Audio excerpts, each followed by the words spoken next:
Pleasure as well. Let's talk about yesterday. You watched the entire pro day from Alabama. I know a couple of guys were unable to compete, but what stood out from what you saw?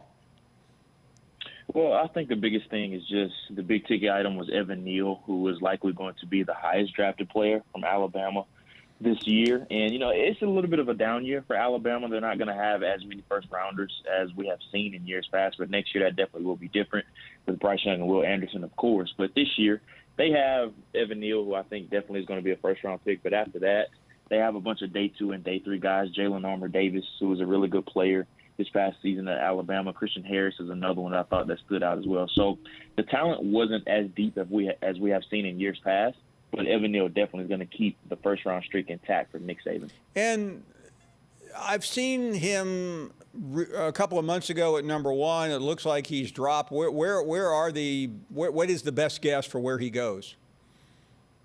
I still think he doesn't get outside of the top 6 with the Carolina Panthers. I think that's his floor right now, but his ceiling is probably the Houston Texans at 3. I just think Aiden Hutchinson is going to be the number 1 overall pick right now based on what I'm hearing and then what the Jaguars have done this offseason and free agency and then some of the signings that they have made. So I think the Houston Texans at 3 is probably his ceiling with the Carolina Panthers at 6 being his floor. So after him, let's talk about the SEC because I know some Georgia players are going to move up. There's Arkansas. There are players across the board. So what would you see next from the conference? Yeah, Georgia's loaded. I could talk about those guys, especially on the defensive side of the football, all day long. Everybody saw what Jordan Davis was able to do at the Combine. I think he's probably going to end up being a top 15 to top 20 pick. It wouldn't surprise me if he goes even higher than that. And then there's plenty of other players, Kobe Dean, Devontae Wyatt along the inside, too. And the list goes on and on. Some of the players that they had on that defense, Quay Walker, Lewis Seen in the back end, too. So they could have up to 9 or 10 guys drafted on that defense this year, which is just a phenomenal number considering the season that they had this past year. Yeah, I know we've seen this a couple of times, 3 years ago with LSU. Alabama has been there a couple of times. But, that's a staggering number. Put that into perspective for us lay people. Yeah, it's really unheard of, especially just coming off of one unit. But the classes that Kirby Smart has been able to put together, it makes sense just because they've been able to stockpile talent. And I think this was the one team that was able to get over the hump of Alabama. And they were close. And that one year, I believe it was about five years ago now, where it was Tua Tagovailoa's freshman year, I believe it was, where he had the miraculous throw to Devontae Smith that really ignited that dynasty in a sense when they went on their run. But with that, I think Kirby Smart kind of used that as fuel a little bit, just trying to get over the hump. But he was able to do that, finally beating Alabama in a national title game.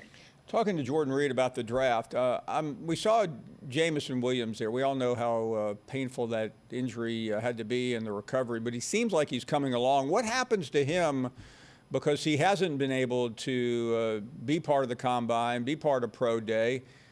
What happens on the other end when teams are looking at him?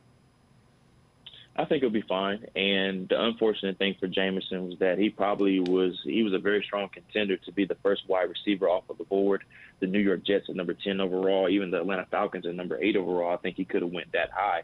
And that's not to say he still can't, but I think there's going to be some mixed opinions now. Of course, you factor in the ACL, but we've seen ACL injuries are just like sprained ankles nowadays. Guys are getting over them very quickly, and just the treatment for those type of injuries are so easy nowadays for guys to come back from now. But I think he still has a chance to be the first wide receiver off of the board.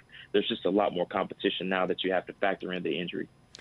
On the other side, if you're a GM or an owner or a head coach and you know how great he is, you've seen him for a couple of years, you saw him at Ohio State, you really saw him this year at Alabama, how much do you have to dig deep into your soul to say, you know what, we're still going with him? He's still a very talented player, honestly, Paul. And like I said, it would not be surprising if he ends up being the first wide receiver off of the board. There's still some teams that have valued him very highly despite the ACL injury. And like I said, the treatment, they're not worried about that. He'll probably be back the midway point of the NFL season. He said he has a 6 to 8 month recovery timeline, so that puts him right at about week 8 or week 9 for him to be fully back from it all. He's obviously going to start the season on the PUP, the physically unable to perform list, just because of the rehab and the recovery that he's going to experience. But just the dynamic that he brings to the table, there's no other wide receiver that's as complete a wide receiver as he does, as far as being able to attack all three levels of the field, and of course the vertical speed that he has and brings to the table as far as a field stretcher, and then just putting so much stress on defenses.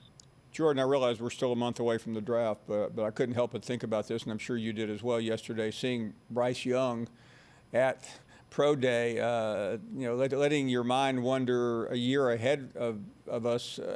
And nobody knows what this year will look like, but just thinking about Bryce Young and Will Anderson, what would your best guess be without knowing who else is going to be available, but knowing that they will be next year? Yeah, I think both of those guys are probably going to be strong contenders to be the number 1 overall pick. I would give Will Anderson the edge right now just because I think he was the best player in college football, bar none, last year, and that includes Bryce Young. I think Will Anderson should have finished second in the Heisman last year. I think he had that strong a season. So it wouldn't surprise me if both of those guys end up being, as far as in contention for the number 1 overall pick. And it's very fascinating that Alabama has never had a number 1 overall pick before, especially considering the talent that has entered that building before, and of course the talent that has exited out of it as well. So if I had to guess right now, I think there's 3 strong contenders for the number 1 overall pick in 2023. And of course, this is a year out. So I think those two, and then also C.J. Stroud from Ohio State, who also was another player that threw at the Buckeyes Pro Day as well. Thanks for watching ESPN on YouTube. For live streaming, sports, and premium content, subscribe to ESPN+.